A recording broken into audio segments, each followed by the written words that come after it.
Ladies and gentlemen of YouTube, hello, voiceover people.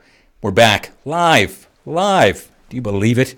I'm doing the live thing again. So if there's anything weird, you see anything weird or whatever, let me know, because I'm still, fiddling with this nonsense stuff. Make sure you can see and hear me and see and hear our guest. We've got another huge, heavy hitter, big time guy. You know him, you love him, you've heard of him. Harlan Hogan. He's been doing this since they invented the microphone, I think. Quite a while. If you like what you see, like, sub, etc., and we'll bring you more of these interviews. Without any ado, where is he? Boom, Harlan Hogan. Harlan, we're up here. Hey, how are you? Hi. Hello. Hi. Good Lord. Yeah. I was trying to see how long I've been doing this. Oh, my God. I've been joined SAG-AFTRA in 1976. Listen, man, if you have to look it up, it's been a while. It has been a while, yeah. And this shirt is actually, I bought it in 1977, I believe. So, Well, you did. Okay, we'll jump right into it. For those who don't know, Harlan, he's been doing this a long time. You did one of these awesome spots. And I believe, correct me if I'm wrong, I believe it was 1972. Look at this stuff. Some cereal. It's supposed to be good for you. Did you try it? I'm not going to try it. You try it. I'm not going to try it. Let's get Mikey. Yeah. He won't need it. He hates everything. He likes it. Hey, Mikey. When you bring life home, don't tell the kids it's one of those nutritional cereals you've been trying to get them to eat. You're the only one who has to know. Wow. What? That was 72, correct? That's probably about right. Yeah, there were three times that was the beauty of the old days. I mean, you got on an account and they kept you. So there were 3 different times, pretty much 3 decades, because they brought him back as an adult, and I did it there too. But usually, depending on who I'm talking to, I just met some people the other day, and they're kind of like between you and I, age-wise. And go, well, what were you on that I know? I said, it's a cereal even Mikey likes. Oh, my God. Now, I wouldn't do that to a millennial. I'd say, I'm Alistar in League of Legends. Well, it depends on the generation, right? You know what, though? Those guys might know that spot. I mean, that's one of the most famous spots of all time. But you said they did a ton of them. I remember that spot when I was young, but they must have been playing that forever, because I wasn't even born till 74, for God's sakes. So that was an old spot, and I guess they kept playing it. But then I think there were other iterations and stuff, on it. Oh, yeah. I got to tell you, man, that VO I don't think would fly today. The whole spot I don't think would fly. But I mean, that read is, they would never, the whole vibe of the whole thing, man, they just would never ask for that, No. Yeah. No. No, and that was, it's always been on the top 10 list of best commercials.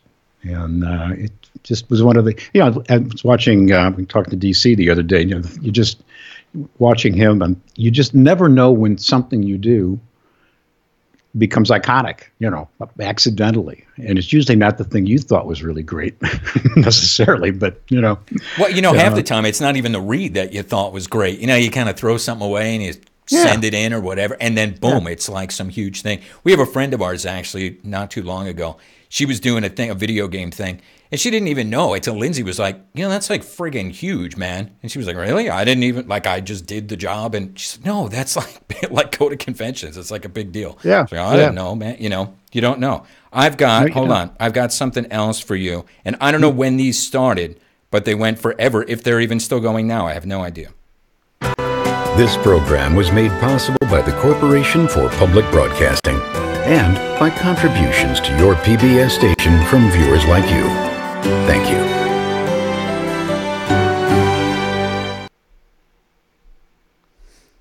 Well, so tell us about those, man. When did they start? Went on forever. Yeah, right? You were like the voice of my childhood, man. The freaking cereal commercial that came on, and then PBS. That's all we watched, It was like Sesame Street. Oh, sorry. Yeah. This is like, okay, this is the time I walked in for a political spot, and it was very last minute, and there was a nice 22 or 23-year-old young lady who was the producer, and I said, "Hi, I'm Harlan Hogan." She said, "Hi, you know my father." I said, "Oh, kill me now." I've worked for her father for years out at Arthur Anderson. So I guess it's part of getting old. Huh? Listen, when you meet like a nice young lady, that's the first thing you want to hear. You remind me of my father. My father. Are you my father? And No, you worked with my father. That's even worse. It's like, oh. How is you? You're afraid to say how's your dad, but I mean stuff like that you do, and just I did that through New York, and they still use some of those. You get a residual on that stuff, but that ran a lot, and it's good because your clients hear that. Is that you on the thing? Actually, I was talking about the games because DC was talking about it, and early on, particularly here, there was not a lot of it, but you would do some parts on a game and have no idea the character's name or anything. You just recorded it. And then when I was on, where a woman wrote to me that her child really loved that character and he was ill, and could I send him a Christmas card? I mean, how sweet Yikes. is that? Yeah. Yeah, I didn't charge her much. But scale.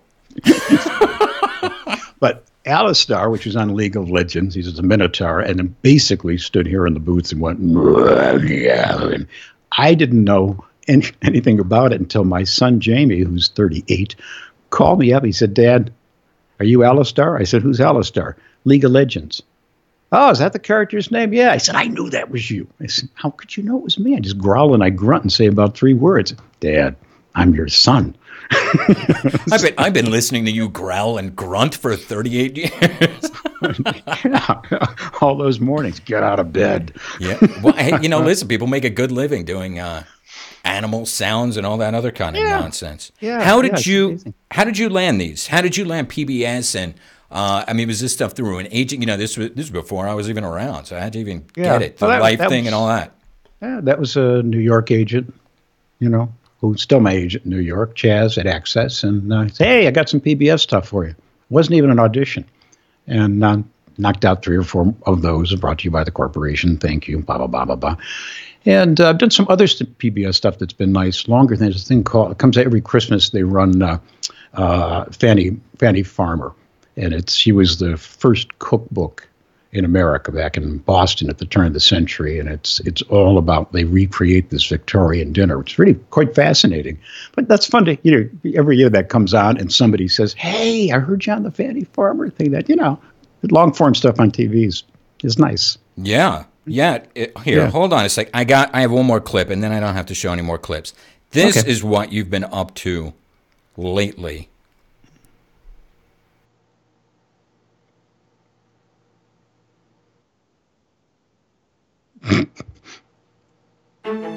For adults with an advanced lung cancer called squamous non-small cell, previously treated with platinum-based chemotherapy, it's not every day something this big comes along. A chance to live longer. With Opdivo, nivolumab. Opdivo is the first and only immunotherapy FDA approved based on a clinical trial demonstrating longer life for these patients. In fact, Opdivo significantly increased the chance of living longer versus chemotherapy. Opdivo is different. It works with your immune system. Opdivo can cause your immune system to attack normal organs and tissues in your body and affect how they work. This may happen anytime during or after treatment is ended, 90 seconds become is like serious and 3 lead to days. death. See your doctor right away if you experience new or worsening cough, chest pain, shortness of breath, diarrhea, severe stomach pain, or tenderness. I love the knowing look. Yeah. How many takes of that knowing look did you have to do? It's, on camera, you've done on camera, have you? Have not. I mean, it's a whole different thing. Very, very little. Not like you. What other on-camera stuff have you done besides this one? Oh, I did actually a feature-length film a few years ago in which I play a character called Ivan Creek, and Ivan Creek is God. Oh, so you were the voice of God. No, I was the voice. Or you were God. You were the face of God. Yes. But they dubbed you over with somebody else's voice. Yeah, that would be funny. That would be pretty damn funny. Yeah. We shot out in Vail, and it's actually a very nice movie. It's very well produced, well written, and it's fun. On camera, it's not as hard now as when I was a kid, when I started, because you shot on film. And, they could only get, I don't know what it was now, 5 or 6 minutes worth of stuff, in the film. And you'd shoot, and then you hit all the marks and all this stuff. And then you'd have to check the gate, because hairs would get in the gate, and you'd see that. So Sure. you'd get the one really good take. And remember, they couldn't watch it. I mean, they just watched you, but they didn't have video assist at that time. So they covered their bases. And that was always the one, like, check the gate. Take 5. Shoot the thing all over again because of mechanics.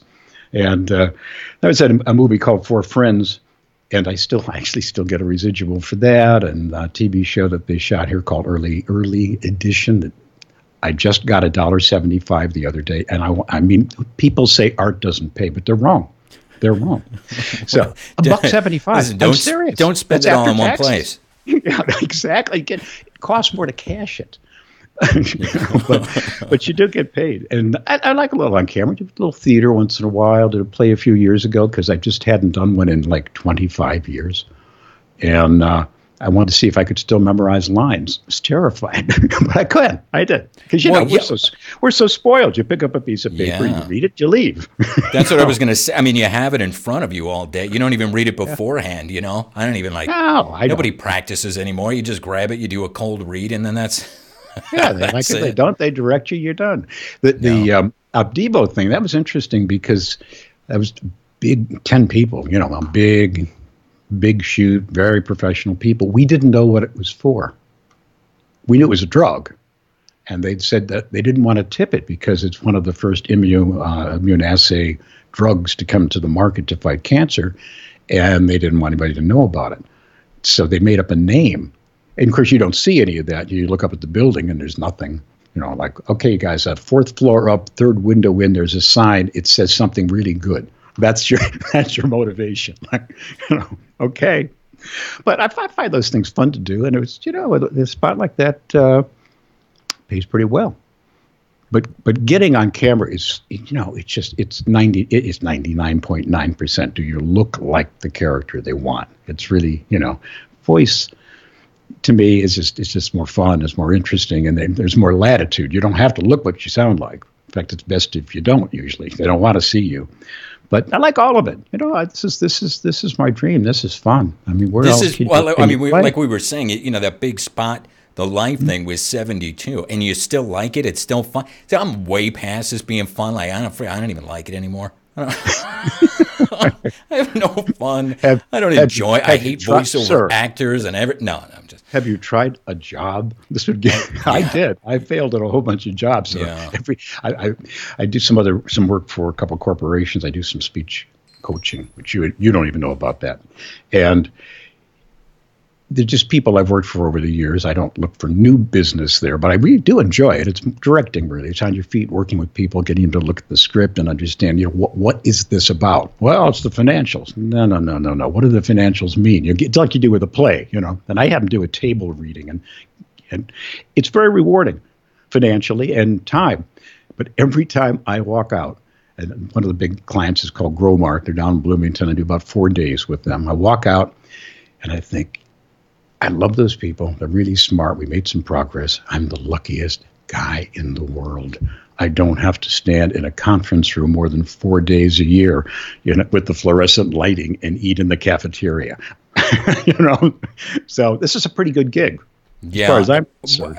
Usually, what happens is you have people in voiceover, and once they start, really doing it in earnest, and then it's like work, they got bookings all the time, and then they go, oh my God, because they're not used to it, they're just not used to booking all the time. They're used to like bullshitting on Facebook or whatever, pretending it's work.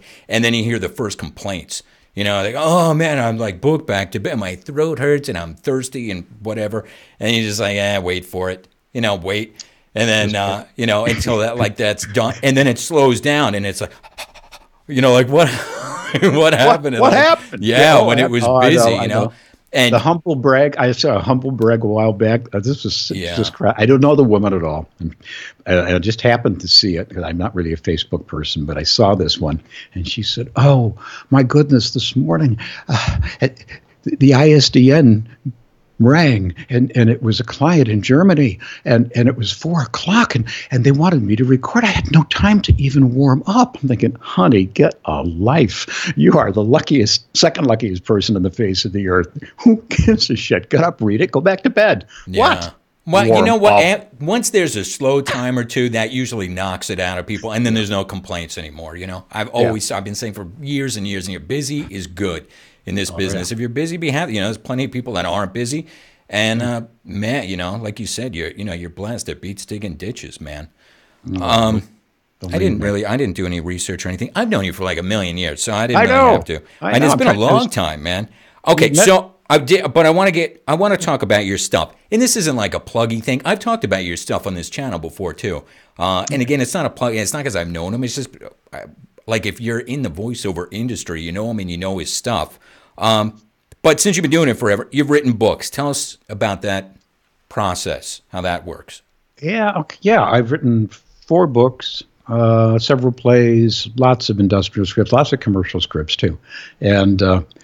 One of the best video things that I ever wrote and also worked in voiceover is called An Almost Painless Guide to Government. And I wrote it for a client and did it with a woman named Marie Burke. So it was Marie and Harlan were the characters. And we wrote it and put it together in a very adult way. We did not talk down to middle school kids at all. In fact, we had fun. We showed a lot of foibles of middle-aged people, like when I tried to steal the Liberty Bell because it had a crack and I thought I could get away with it. And we put that together, and it got great reviews. It still sells today. We actually get fan emails from middle school kids. I love you today. Could you guys come to our school? No. But... the funny thing, the funny thing is, no, kid. Well, I might, but the funny thing is, the second biggest market, other than public school, is prisons. Really? Seriously? Because for books, yeah. Well, what else are you going to do? And for this video, the reason is a lot of people in prisons don't have their high school diploma, and they want to get a GED. They have to take a civics test. And so we did this for the kids, but they think it's funny. And usually you get the, America, we the people, and they're like, yeah, come on already. We give them the straight skinny, how a bill becomes a bill and all that. Anyway, back to the books I wrote. The books, 2 of them, along with Jeffrey Fisher, are on home studios, how to set them up, what you need to know, which isn't a lot, and all the things you really don't want to know because it doesn't make you popular at parties. And Jeff's a great writer, and writing together is great because you stay on track. I sit here and goof around and find something else to do, and he's got 3 chapters on me, because he's a good writer. But the main book, VO Tales and Techniques of a Voiceover Actor, first one came out almost 20 years ago now. And that was, Eric, it was a lark. I was sitting around and I was reminiscing, if you will, but thinking about all the crazy clients and goofy characters in studios that I had worked with. And it was quickly becoming apparent we were going to do more, at least auditioning more and more from home. And now, of course, final work. And I thought to myself, God, all these characters, great stories, fun. What a great time it was. The ad business here was off the charts. The packaged good stuff, Leo Burnett and Foot Cone, and we were running from studio to studio, seriously. And the jingle singers were making millions. It was a great time. I didn't know how great it was till it's over, of course. And I thought, somebody ought to write these stories down. And I thought, well, okay, so I did not plan any kind of outline. I've never written a book in my life, never thought I could write a book. And when I was done, it was 65,000 words. And I laid out all the chapters and tried to find, because it's at that time, you could self-publish a book. That's called vanity press. And it's in the business then, in the publishing business, that's really considered to be about the lowest form of life, where you pay and have books printed up. And there's plenty of people who do that. You hear ads for it sometimes. Got a book? Hey, we'll publicize it for you. And yeah, sure. Great. So I tried to do it legitimately, which I did. And I managed to, with Jeffrey's help, hook up with Allworth Press. And I sent out what I had. and surprisingly, because you get a lot of rejection letters are part of the deal. It's very nice, thank you so much, but no. And I talked to this publisher, and she said, I really like your stuff. I like your stories. You remind me of Gene Shepherd, if you know who Gene Shepherd is. People don't remember. I don't even remember him from when he was on the radio in New York, but Gene Shepherd's most famous for writing A Christmas Story. And I met him once. He's just a wonderful storyteller. And I'd like to publish it. I have one problem, and please don't be offended, but what you've written is a memoir, and it's really entertaining and really fun and interesting, and you're not famous. I know you're famous to people in your business, but not to anybody else. So memoir No really offense. requires no offense. Well, I wasn't offended. No, I got it. I'm not Gene Shepherd. I'm not, even that. She said, and I know you didn't want to write a how-to book because there's a whole bunch of them. And that was not, can you see the dog back there? Yeah. Hi. That's Jack. He wants to come in, but he's not in a union. Get out of here. So she said, could you write like sidebar chapters with more specific techniques, suggestions and how unions work and how they don't, or whatever you want to write. We want to publish the book. And what we could do so it doesn't ruin the storyline is we'll grade those sections so someone can go and look that up, those specific things, but you'll have your narrative. And I said, yeah. I just want to publish it. I wrote all this stuff. What the heck? You don't make much money in trade books. You don't do it for that. You do it because you want to. And so we had the first version, and then actually I have the second version here that you can kind of see where in there, there's these gray sections where it's more how-to. And it was fun to write it a second time because then everything had changed, and I realized how much. Well, that's what I was going to. That's what I was going to ask you. You're saying the other one was like 20 years ago or whatever it was.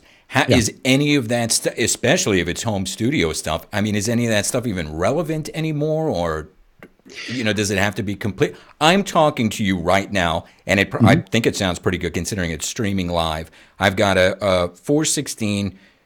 Not even a cable plugged into a mic port. I mean, you get a mic port for $100, Right. And that's the whole. And I mean, you could do pretty much a professional voiceover on that kind of thing. So, and what else it occurred to me too? You're able to track the sales of these books, and like you said, they're trade books. But back, especially the older one, when it came out, voiceover was such a rare thing, and I always talk about back in the day when I tell people what I would do, and they just freak out, man, like they go crazy. They were so amazed that somebody actually did this, that this was a thing, and then boom, there was this explosion, which we're going to talk about in a minute. But did you see, did your sales kind of mirror that, that explosion when all of a sudden, everybody and their brother decided that they wanted to jump in the business? Yeah, I think I've been, as been very lucky in my life, and I came into the business by accident at the perfect time when they were leaving the big, deep, mellifluous voices, and somebody who sounded like a guy next door is what they wanted. I didn't know that, so that was timing. The book was good timing. I was on CNN. I was on WOR in New York. I was on network TV. I was on. Here in Channel 7 and Los Angeles. So, I got quite a lot of press from the thing. That's still not going to make you a fortune or anything, and lots of people writing like, hey, I'm really interested in this. I think that now in rewriting it 10 years down the road, now the home studio, which I predicted, this sounds really egomaniacal, but I did. At the back end, how do I see it going? I think we're going to be in home studios. People laughed at me. And we'll be at least doing auditions from there, and the internet will be connecting us, and everything I thought happened. But I think, and I've seen it with this. In the world of tomorrow, your voiceover will be done from home. That's right. That's right. But people still seem to enjoy the stories because the characters, oh my God. I mean, we had such a wonderful time and cohesive group of people. And we're all competitors, but it was a small group, Eric. And, all the singers knew everybody and they all pulled together and we knew each other. I think the first actual professional voiceover job I got from a competitor that I'd met on an on-camera session. He said, hey, I got a thing down at Streeterville Studios, and I'm booked, and he asked me for another guy like me. So I thought of you. I said, oh, thanks, Jim. I mean, it was different. And everybody got to know each other, and you knew all the audio engineers, and there were lots of characters on both sides of the glass. So it seems to still be relevant. Funny story about the book is that after we agreed to do this, the second edition, and I changed some stuff. I took stuff out that was not relevant, particularly in the techniques things I talked about working with engineers in studios. Well, that doesn't matter anymore. Some of it still does if you're on a phone patch, but my publisher called me. He said, "Oh, Harlan, we forgot about the audio rights." I said, "Oh, for like audiobook?" "Well, yeah, audiobook, but also this Whisper thing that Kindle has. And they want to buy the rights." I said, "Well, I could arrange that. And it's not much money, honestly." And I said, "So then what are they going to pay for me to record it?" "What do you mean?"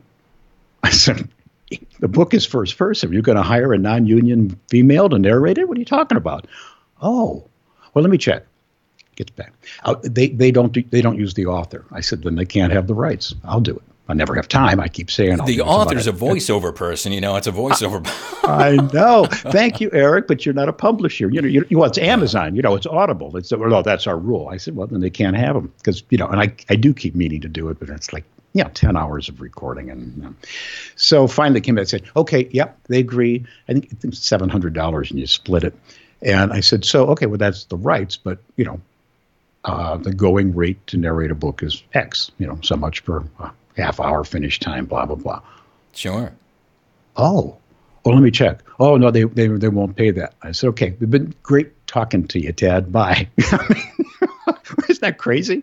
That makes no sense, but that's how they think. I wouldn't see. Now I got to do my own plug. I was just talking to a friend of mine, Lofty Fulton from Australia, voiceover talent, who just wrote a book as well. And he was talking about, doing the audio book himself. And that wasn't a question, fortunately. I was like, can you imagine if somebody else, was reading it? And he was saying, man, it would destroy me because, I know I have the voice in my head as I'm writing it. I know how a sentence is supposed to be said. And then, obviously there's no way that anybody else would know how to, how to deliver that, and it would make you crazy. So, I wonder if, a lot of authors do. Well, there's a lot of authors, they turn them into TV shows and movies, and sometimes they hate it, I think Stephen King said he hated The Shining, or one of like the really big ones. Oh, not surprised. So because you do hear it, and the few times when I have, it's not true to my vision, man. It's like, well, it's hard, I've done some things where I've hired other actors to read stuff that I wrote, and eventually you get good at it. You go, you know what? There's a million ways you can read this, and the way he or she's reading it is fine. But in your head, you're going, "Oh, no, I wasn't going to emphasize that. Why would you do that? That's great." But you got to, put a different hat on your head and go, "I got to get this recorded and not spend a fortune working or beating." I don't want to beat them up like I've been beaten up from time to time, with the blooper soap type scenario. Right. So, but the books were fun, and the books, in a way, then led to, all kinds of other things. So. Well, you've done, that's a nice segue. You've done some coaching. You're still doing any coaching, or you were doing for a while? I do Ace Hardware. I do Beam Brands, Jim Beam Liquor Place. No, the VO coaching, where, you travel around and do little things for VO people. VO coaching. I never did VO coaching. I would travel with Elaine Clark, who is a great voiceover coach. Elaine Clark is amazing. And I would come and talk about marketing. And I'd go out to her place. Yeah, your thing was more marketing, branding. That's my thing. I wouldn't know how to coach somebody. I'm a very intuitive person, and reading copy to me is it just sounds right in my head, or it doesn't. I don't know a participle from a dangling noun. So you were just on the road with Elaine? Because I went to your thing. Here's my other freaking segue right here. You were doing. I guess it was. Elaine was there too in New York. Yeah. This was like a decade ago. So I see you there. You're somewhere in Manhattan, and we're meeting up like for lunch or whatever. Yeah. And you go, "I got a thing for you, man." I'm like, "All right, what is it?" And you pull out the first of your microphones. Your VO1A, is that correct? VO1A, right. VO1A. So you pull out your mic, and so I'm like, "Ooh," and I take it out, and it's got your signature on it. And I was like, oh man, that's like, I want my signature on stuff. Like the mic, it's like that didn't impress me. Nothing for some reason. Like I was like, whatever. Like it's just a MXL. Oh, but his signature like that. I thought it was cool, man. That's what it takes to impress. I know. When I first brought that out, there was some pushback from people like, oh, well, ego. What was he just take a felt pen and sign them? And, you just don't respond to that. And several people said, by him putting his signature on it, it means that he stands behind it, and it's a really good product, and it really was developed for voiceover. Well, that's the thing. I'm fucked. I'd put my signature on friggin' everything if I put it out. But I was in sales before friggin' voiceover, man. I was in sales even when I was like, working my way up and stuff. Which, oh God, man, yeah, real job. So it sucked, But I would never sell a product that I didn't believe in. I sold electronics and I sold furniture and all kinds of, but I would only, sell, and I get in trouble with my managers and stuff. They say, well, you're supposed to steer them towards that one. Like that one is junk, man. Like that's not, because I have such integrity or whatever. It was just, you didn't want to like take a shower, when you got home, like feel gross. But if this is like your thing, man, and your name is literally on the friggin' thing, you got to kind of stand behind it, I guess, because if it sucks and it's got your name like just emblazoned on the front of it, like, that's not good. Right. That is not good. You've sold, I don't know how many you sold, but a lot of these friggin' microphones because they're cheap. So what happened? It says MXL in the case. You. They came to you, or because this was after the porta booth, so which we'll get into. So you've already done some stuff, and then you said, "I want to make a microphone." And then, how does that even become a thing?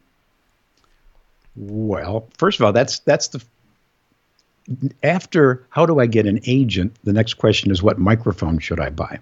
Sure. And as you know, I mean, I started, I've got other mics that I bought and I like and everything, but I kept thinking it's not really a voiceover mic per se, and microphone companies are, it sounds great on piano and bass drum and voices and singing, and everything's aimed at singers and musicians.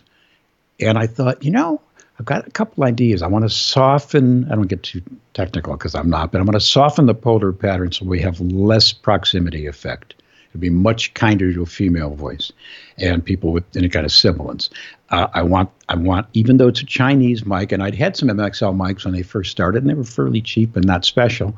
But I want this thing with the best JFETs, best transistors you can buy, the best wiring. I want it to be a complete pack. I want it to come with a shock mount and a mic cable so they can use the damn thing. So I went to a couple of pretty well-known mic people, and I'm recognizing this because you had a really good product idea, and you and I kind of worked on that together to a degree. I still got that in the back pocket. It's going to come back. And the thing, is I was telling you when we were working on it, and you saw it too, the minimum order quantity is what kills you. We can make, they make anything you want, but we need to make 50,000 of them. What? Well, I won't live that long. What are you talking about? So I talked is interesting. I won't say who. But so that's the thing. You got this, and then you got to have a storehouse full of these things. And then if they don't sell, plus you got to put the money out. And then if you've got this thing, and nobody buys it, then that's exactly. It's the end. So when I talked to MXL and Jeff Fisher, again, my co-author, knew some people there, and I talked to a guy named Roy, and he was great. And the other three people said, Harlan, we can do whatever you want. Take a look at our mics, and we'll put any brand you want on it. But your minimum order quantity is going to be like 5,000 or something. Well, that wasn't what I was looking for, Eric. I was like, no, I want to do something that's different, that's really good quality. And they were looking to get their brand to get, a better stance than, it's a cheap Chinese mic. So they came back with the design, and I love the sound of the thing. We kept it at a really rational price. People really do like it. And, the first run was like 70. So that was really kind to me. And now I order a couple hundred, but I don't have to order thousands of them. And they've been really, really great. I mean, just stand up, 3-year warranty. Nobody does that. And How come the no proximity effect thing, or the lessened proximity? Why was that on your wish list? Because you seem like a close talker, kind of. You've got that quiet, sexy kind of whatever whispery, kind of thing. So it's interesting that was, a big deal for you. He said sexy. Yeah. You can't say sex on the internet. But what can happen, particularly with what can happen with females and less, and I also was thinking now home studio. This means, I don't mean this condescendingly, but a tremendous number of people working in the voiceover field have never been in a recording studio, ever. Sure. And probably won't. Everything I know about working a microphone, I learned from engineers. They come in and say, hey, Har, you want to, okay, that's a ship. You got to be really careful. It's very sensitive. Come back about here and get slightly over there. They don't have that. I have people who would still do contact me. They say, I don't know, do I talk into the end of this thing or where do I talk into it? Well, on the side. Everybody knows that. Well, not everybody knows that. Somebody send me a sample and they've talked into the top of a cardioid microphone. Wow. Because they think but like you said, you didn't have to be a freaking genius. You could be a bumbling imbecile if you were going in because all that stuff was done for you. You didn't have to know how to twiddle a knob or whatever. Exactly. So the proximity effect, if you know how to work it, which means adding, more of a bass, a fuller sound by getting closer, it's fine. But if you haven't had that technique, it's a terrible thing because it gets very muddy. Oh, you're popping the mic. And females, I find, generally speaking, but generally, proximity effect doesn't work well. Their voices start to sound very muddy. So we didn't do it a lot, but we just softened it a little bit, so it's not as sensitive to that. And then we got Mogami wiring inside. Mogami wiring is the most expensive wiring you can find. Dude, I've gone on this channel. I've talked about Mogami Gold cables before, and I don't care. Whatever, they could be $1 million a foot. I'll buy them. I don't care. I love them. Absolutely love them. It's the best. Even the little wiring inside a mic, it totally is. And people ignore that. They buy, a nice mic and they spend $300 and then they find out a good cable is going to cost them $100 and something. So they used to go down to Radio Shack and buy something, and now the mic sounds like crap. Well, you know what it is? Especially back in the day, so you're doing that too. People were figuring this out, and it's happened. What happened to me too? But where everything was fine, and then all of a sudden there's a hiss or a buzz, and you're going crazy, and you're pulling shit out, and whatever, and it was a cable. It was a crappy cable, so it's not worth it. And especially back in the day, again, it wasn't you plugged into a freaking, a little Scarlett or whatever. You had racks of stuff, man. All your compressors and all your stuff and whatever. So you got cables all over the damn place. And if one of them was crappy, and now you got to try to track down, which one is, not shielded properly or whatever, so that there's a problem with it. Man. So sorry to sabotage your thing here by like a commercial from Mogami, but man, they're awesome. No. And Mogami is owned by Marshall Electronics, which is MXL. Oh, so it's so that's how you got the Mogami. Exactly. And I could say, I want this. I don't want high pass, low pass filter switches because the people buying this don't know what they are, and they can do that in software later. And you kept it simple. And it's been a good decision. And it's really the only mic that is called the voiceover microphone. So that's why I did it. But that pales, I believe. I don't know. In comparison, the porta booth, that's like your big famous thing. You started, if you're not familiar with the porta booth, then you're not a voiceover. But here's the genius idea that my buddy Harlan did. He went and he got he went to Target, and then he bought one of those little boxes that you put your kids' toys in, and then he took like some foam and cut it up and stuck it in, and then charged us $75. It's not a little simpler than it was. No, I'm simplifying. It was acoustic foam. It was good studio foam. You can't put upholstery foam in. And it was not an original idea with me by any means. You ripped it off? No, kind of. No. Well, that kind of thing had been done before. Yes, and that's my point. And Jeff and I were speaking we speak at NAB all the time, every year. And so I'm out there and I get a political client who's a really good political client. And they've got to do something right away.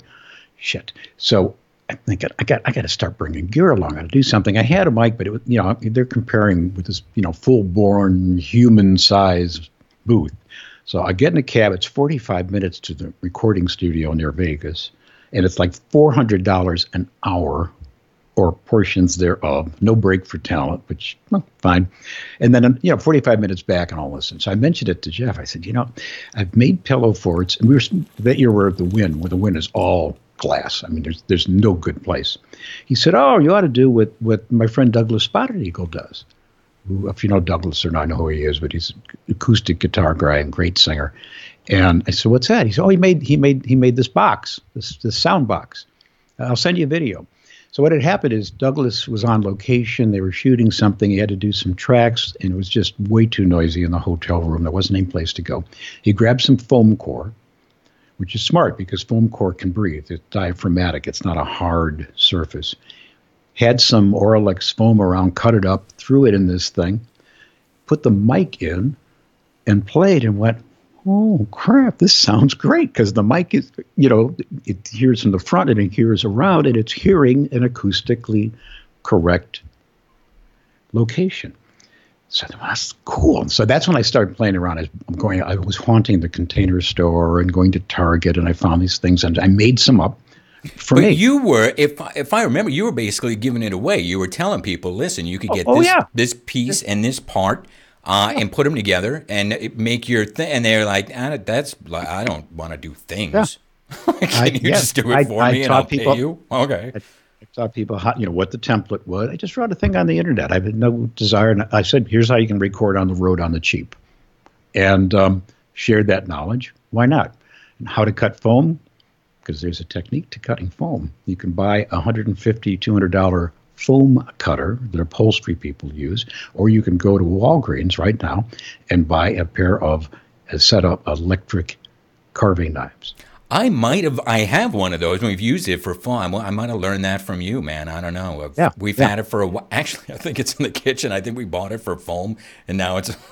If we have more foam to cut up, we'll take it out. But that is the best way to cut foam. You use a razor or something, it just destroys it. I have my mother's. It's that avocado green color. That's the one I use. Yeah, because foam. If you try to cut foam with a knife, you're pushing down and compressing it, so it shreds it. What happens with the knife or a professional foam cutter is, it's doing this. That turkey knife goes right through it, man. And I learned that from a studio guy. I was setting up and former wife and all of that. I was setting up a studio in a house that I lived in Winnetka, and I bought some foam. And I said, how do you cut this stuff? Oh, and he told me you need the electric knife. They're $20. Yeah. So because foam's friggin' expensive, man, and you start screwing it up with a razor. And I'm OCD, so you start like cutting it, and then if it's all like frayed on the end, like I got to throw it out because it's crazy. Yeah. Everything's got to be perfect, Well, that was the expense. So I wrote this all up and I said what you can do, but you have to have real studio foam. We see this all the time. Oh, I bought some upholstery foam. It sucks. It's not going to work. It doesn't. I've seen people trying to use actual egg crates, egg cartons. The way that it's shaped. No. We did that in college, in 1964. Yeah. It doesn't work. It bounces around. But the Oralex isn't cheap, man. That's why. That's it. The best stuff, that's how I ended up making these things. So I made one for me, and I had a bunch of foam left over. I wrote up the article, and people would write to me. I said, now the only thing is you're going to have enough foam to make like 4 of these, so grab 4 friends. And then I settled in on this box at Target.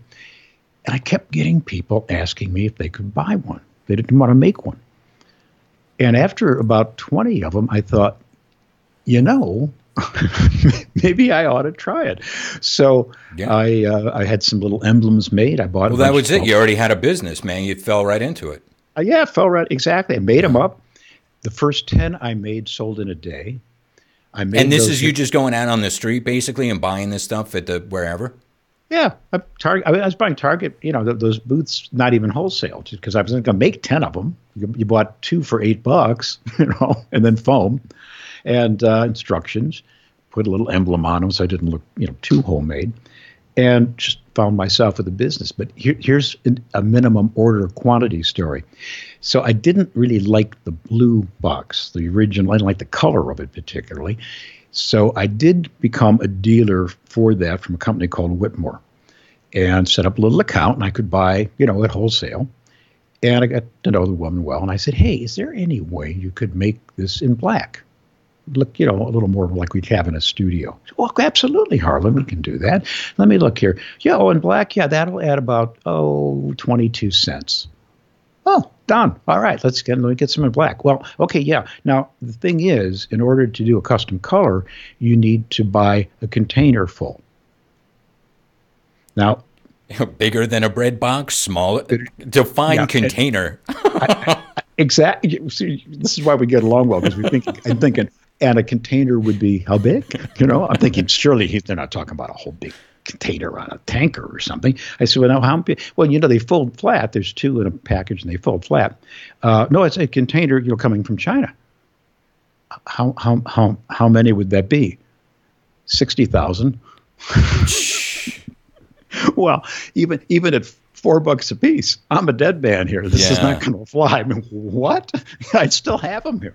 Jeez. So then I let that go, and it kept gnawing at me. And because you wanted them black. No, because I wanted them to be professionally made. I wanted them cobbled together. So, well, then you found somebody finally. Yeah. You were in the luggage business, right? They're in the luggage business. My accountant at one point said, hey, when did you start selling merchandise? I mean, you just did voiceover. I told him about, he said, I haven't figured out who could make these. He said, I got the guy, works for a company, and they make everything you buy at Brookstone, they make. They used to make a lot of big luggage, but that all went offshore. But they make any kind of case, a makeup case, that kind of stuff. Kathy Ireland's makeup case they sell on QVC. My friend once showed me an order for those for 1 million cases. That QVC stuff is no joke, man. You ever watch Shark Tank? Because you make stuff. Oh yeah, we watch. It's amazing. You can know like nothing about stuff, and like 30 seconds in, you're like, that valuation is freaking ridiculous. It's completely out of it. Yeah, like what the hell you're talking about, and you're like, I wouldn't spend my money on it. People are like, you don't have any money. Shut up. Like you're not freaking whatever. These guys. But that's the genesis of it. And I found out later that in World War II, they would frequently take a crate or a box and throw some clothes or anything they had, blankets or stuff in there, and put a mic inside to basically isolate it. So the idea goes back to the 40s. But look, man, you were giving it away. You were telling people this is how you make them, and they said no. So no, I want to buy it. I just try to buy well, nobody can make the pro version on their own because that's a whole fancy schmancy whatever. That's like you wouldn't think of it until you saw it, and then you go, oh yeah, I could see maybe like a luggage container company making this thing. But that was a whole separate whatever. Yeah. Those are more popular than the regular ones now as far as sales, or the OG is the big one. How's that work? Yeah. The big one. And now you make, I never heard them. I have, and I noticed on you as well, my beloved MDR 7506, I think they are. But you've got cans, yes? No? Yes? Harlan cans? They are Harlans. I thought they were. I thought they were the Sonys, man. They're the Harlans. These are mine, and again, I took this from a voiceover standpoint. Number one, for me, cans have to be really, really neutral. You can't have a heavy bass. You certainly can't use noise reduction. You need to hear the flaw. Well, I use Beats by Dre. Yeah. Too much bass. But most headphones you buy are for gaming and for listening to music and stuff. So these are really flat because I know a lot of people, including me, who wear headphones for a long time. We've got memory foam. This can be a sales pitch. I don't mean that, but there's memory foam. Yeah, this whole thing is probably salesy, but what are you going to do? It's leather. This is subtle. I like a coil cord, because you don't break it as easy. But I never liked it hanging by the side of my head, right? So this is my own cord invention, which is straight, where it's by your face, and then coily down here. And they sell really, really well. I'm really happy with the cans. I gotta hear them, man. Cans are one of those things that you talk to voiceover people. Argumentative bunch, I guess, man. Because there's a lot of things. It's like the Mac PC thing, and people start getting friggin' crazy. But cans, man, are nuts. And I'm always like, 70 Sonys, man, or whatever. And then I'll say, you suck. Like people go freaking nuts, man, about their cans choice. But I got to try out the Harlans, man. I gotta Okay, try it. I'll get you a pair.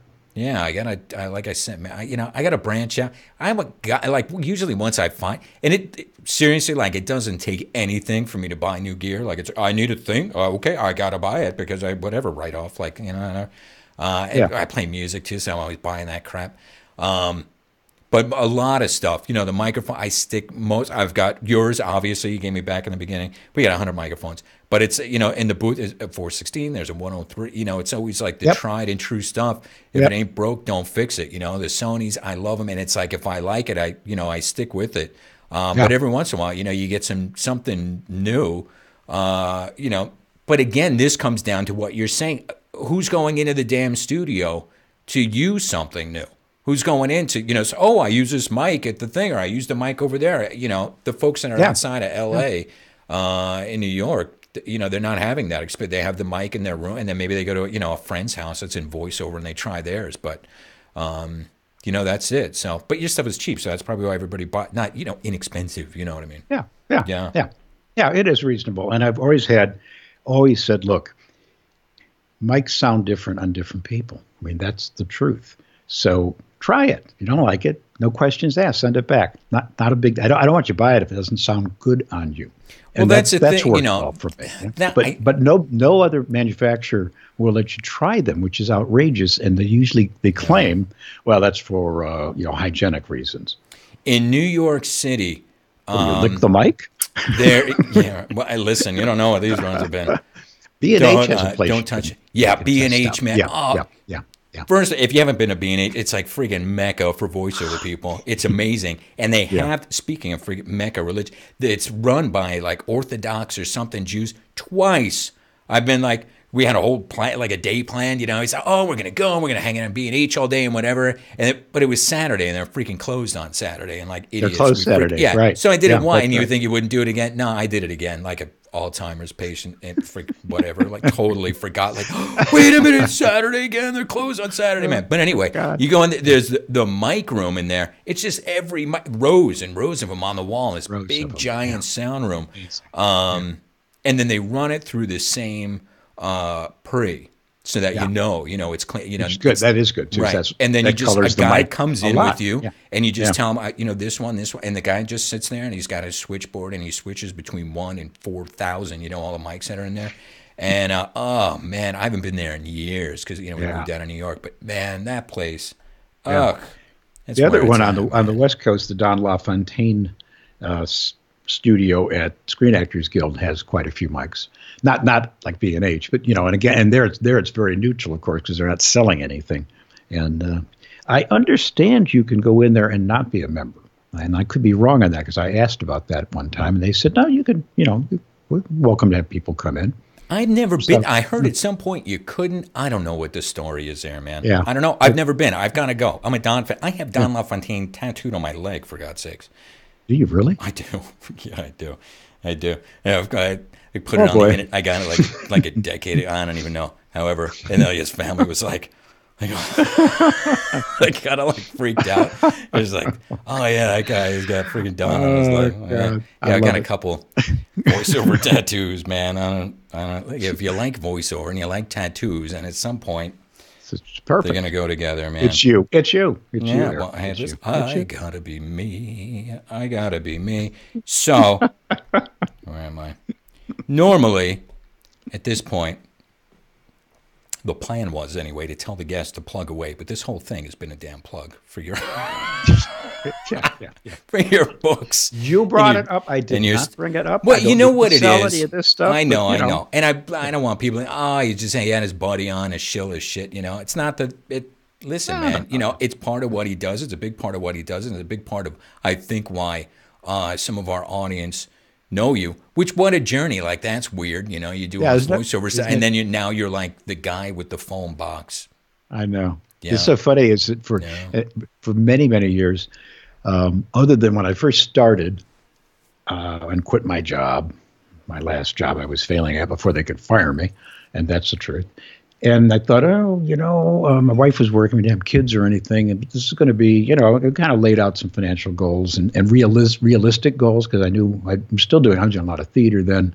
I thought I'm not going to be one of these people that's stupid and just struggles and struggles and doesn't get anywhere. But I'm also not going to be stupid enough not to try it. So I quit the job in the car, and I thought, I did a lot in college. I put myself through college working in radio, at radio stations, not a college radio station. And then I worked in Indianapolis for quite a while as a program director and on the air. And then I hadn't done anything for 10 years. And I thought, it will be comforting to have some income. So I heard a guy on the air, his name was Jack Kelly, on an easy listening station, WCLR. And I got home, we didn't have no cell phones. Believe it or not, kids, no cell phones. And I got home and I called the station. And he answered the phone because it's not that big a station. And I said, Jack, my name's Harlan Hogan, blah, blah, blah, blah, blah. I was in radio in college. I was radio down in near Indianapolis. And I don't have an air check, but I've just quit my job. I want to make a career as an actor. And I'm wondering, when I was a program director, I never could find talent, who were good enough to be on the air who didn't want a full-time job. And he said, how soon can you get over here? So I hit a nerve and went over, saw the board, saw how it's set up, recorded a few things, went home. About 3 hours later, he called, hey, the night guy can't make it. Can you come over? So about the first year and a half freelancing, I had some income working at this radio station. And that was smart. I also had a full studio, so I could produce my demos. I got to listen to all the people over and over again who were actually working. I knew who Joe Corey was, what his reading was like, and what Brad Bisk sounded like. So it was a really but this was back really when radio and voiceover were kind of synonymous, and then things kind of changed where there was a time. Yeah. I don't know if I want to put like a number to it, but where you had these radio guys and gals that were still doing this pukey kind of big radio thing. Yep. And then some of them were doing spots. A lot of them, for free. They just had, that was part of your job. You had to do the spots. Part of your job. But then when things got way more convo, that was it, man. And then it seemed like things went convo and VO. I never did radio, so I never care. But at that time, when convo really was just blew up and that was it, and that was the end of the big, when the announcers roam the earth. But then radio started sucking for people, and then they, just, oh, wait a minute, I've read all these spots and I've got enough to put together a demo and I'll make the jump over to voiceover. But they were huge, man. And for 20 years, however long they were working, every time you stuck a microphone in their face, they go, hey, and coming up, they do some big pukey radio thing.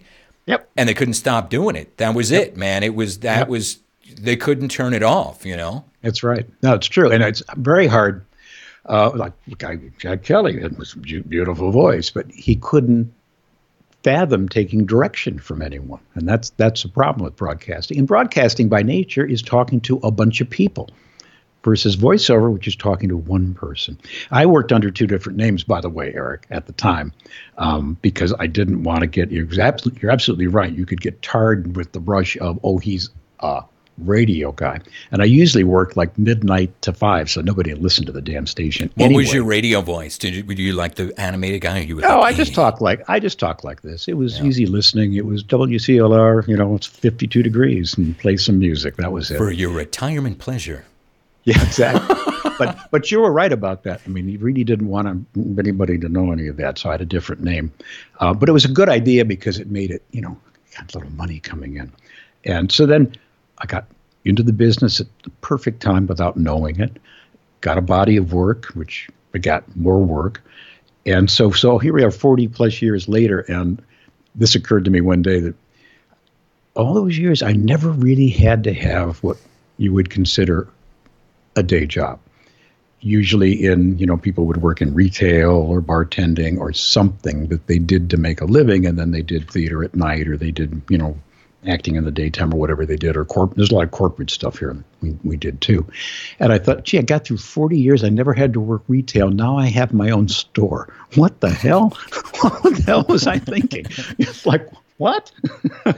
I've enjoyed learning something new at my age. And how does this all work? How do these ads go? How do you ship stuff? And it was accidental. That's the journey, man, Yeah. I went from talent to agent. I would have never thought in a million years if somebody told me, yeah. Now you're going to wind up doing this whole, being on the other side of the glass. And then just, unfortunately, there's too many people who went from talent to freaking coach. And then it's like every one of them that freak does that, then they bring on like 800,000 more newbie talent. And then here we go, man. Here we go. We were talking about problems in the industry for a long time ago. Harlan was with me on this stuff, and he said, man, we're going to hell in a handbasket and fast. And, dude, you saw. Nobody listened. Yeah. Nobody listened to brilliant gray-haired men like ourselves. When we said the sky is falling, and they're like, shut up. You don't know. You don't know, man. You're just old. You don't know the new freaking whatever. Yeah, okay. That new how's that new stuff for $50? Is it working out for you? No, I'm working on that hustle, Fiverr. Whatever. That's where you become a professional voiceover. Yeah, I love that. That's how we have the things that just bug the shit out of you. I've gotten creamed before, man. People say, well, I'll just do it for free. So, you're freak old and in the way, man. You don't understand the gig economy. Like, you do one for cheap, and then you do another one. You do another. What, dude? What a bunch of crap. And it's just crack. Oh, I'm sorry. You didn't want to be paid for that. And you didn't want anybody else to be paid for it either, because you want to take it for $20 and you suck. And I know. Anyway, Harlan knew what was going on back in the day. It really changed. That's any business has changed, and it's going to. And now, with the internet and all the other stuff, and it's going to change some more. Artificial intelligence and robot created voice. I don't know if you've seen what Amazon's doing. They're the biggest AI, and they're doing this. They've got these various character names that they're so. I mean, their business model statement is these voices will narrate long books. That's what they're for. Obviously, from an actor's standpoint, they're not paying anything now. Now they want it for free. But that's you think there's no way, because they can't act. They can't. There's no. They're never going to find the proper inflection, or who knows, man? Who knows? Well, the stuff I listened to some of it. Sorry. That's okay. And there's just it would be a long time before they, I think, would be able to do like a romance novel or something that requires some acting. But they can do perfectly fine nonfiction. Here's how the star works to buy the da-da-da. And the stuff I listen to is interesting. You put tab A in slot B. Sure, why not? Exactly. And it's which is the bread and butter of a million different talent. That kind of industrials and all that stuff. Yeah. I've done my share of them. And the stuff is amazingly good because they put in mouth noises. They put in breaths, because that's what people do. They say, you know what, Eric? I think, and they're doing that, and it sounds like a real goddamn person. That, a lot of talent, I used to tell them all the time, too, before I stopped talking to them. That was like a big mistake. They first start work, and they're editing, and even people who supposedly know what they're doing, they take out almost every breath. And then you go, that doesn't sound like something is off. And it wouldn't even register sometimes until it would take you a second and go, wait a minute, you deep breath the whole friggin' thing, man. Like a human, they breathe at some point. If there's no breaths in there, subconsciously you go, that's freaky, man. Like something is, uncanny valley, whatever, weird. Yeah. But if they're adding breath, all right. So what do you think? How long does voiceover have until we're completely just taken over by robots? We got like 6 months. I think you got longer than that. But it's going to have an impact. There's no question. And if you've got, think about the body of nonfiction stuff out there that doesn't really require much emotion, if any. Lesbian, yeah. Yeah, I mean, out it comes. But yeah, the breath thing. There's a great story about Barbra Streisand when she was like 23 or 24 in Funny Girl on Broadway, and you know what a perfectionist she is. And so they went in to record the Funny Girl record. It was a record. It's a round thing, kids, and it goes around and around and around. You wouldn't know what it was. And they got like the opening songs done or whatever. Went out to lunch, came back, and the engineers said, "Here we go." And they put up the 24 track, and they got about 8 bars into it, and Barbra Streisand said, "Stop. What did you do to my tracks?" "Well, what do you mean?" "What did you do? Run that back. Where are the breaths?" "Oh, we cut those all out." She said, "Well, you put them all back in. I'm going to have a cup of coffee."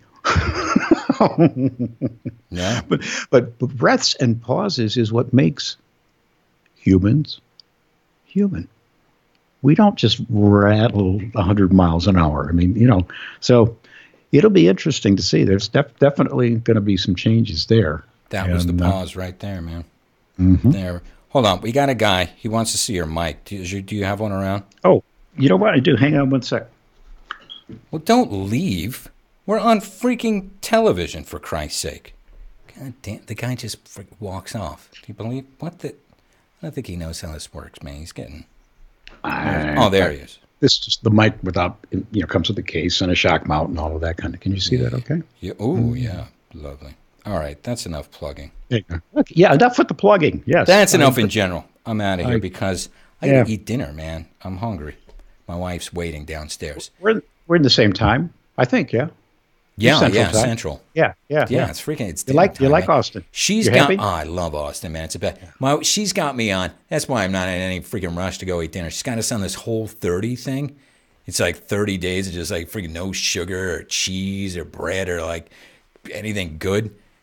And I was like, this sucks, man. I don't have a fat ass, so I was like, all right, I'll do it with you. Mm-hmm. And so we're like, I don't even know, man, like a week and a half in or something.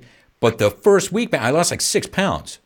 Hey, that's good. Yeah, which freaking amazing. But I'm like crawling the freaking walls, man. I'm like, I want a cookie, like a psycho fat bastard. Yeah, you don't even realize like what. You get older, and you go, you know what?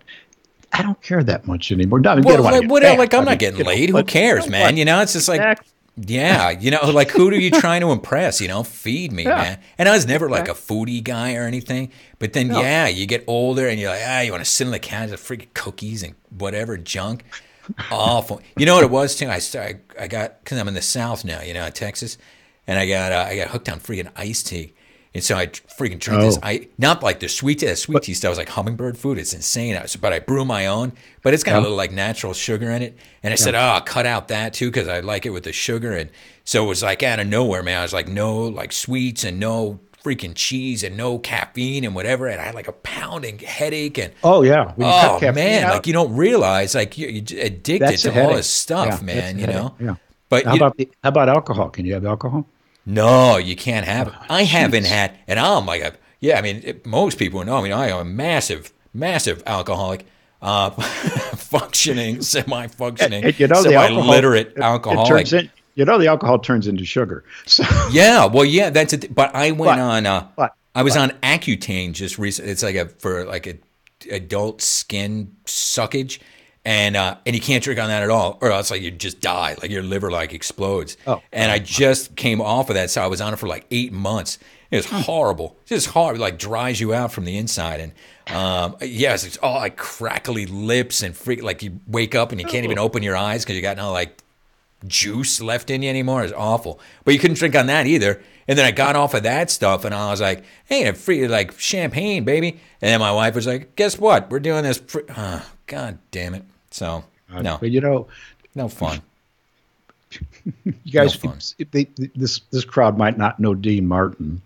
That was the singer Dean Martin. No, they don't know Dean Martin, for Christ's sake. Dean Martin, part of the Rat Pack with Sinatra and all that stuff. And he was always. This is your timely reference. He was always kind of inebriated in his, in his humor and stuff. But his line was, "I feel sorry for people who don't drink. When they get up in the morning, that's as good as they're going to feel."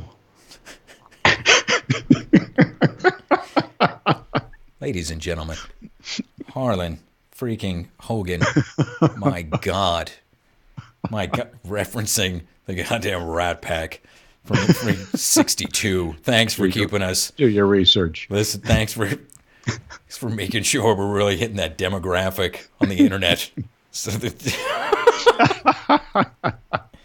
Harlan, all right. Thank you very much. Nothing. It's been fun. Yeah, I'm gonna go eat some freaking celery, man. Yeah. I will talk to you soon. Thank you. Okay. Harlan Hogan. My pleasure. Thank you. It was very fun. Hooray. I'm hitting like the clap button. I don't know if it's working. Anyway, Harlan Hogan. Love him. He's amazing. Go buy his crap. I don't know if we plugged it enough. It's good stuff though. Seriously. If you like that, then like this with the thing or sub or whatever. I don't care. But we got a few more lined up for you. And they're fun, I think. I don't know. Maybe you don't. Let me know. Anyways, we're out. We're done. Goodbye.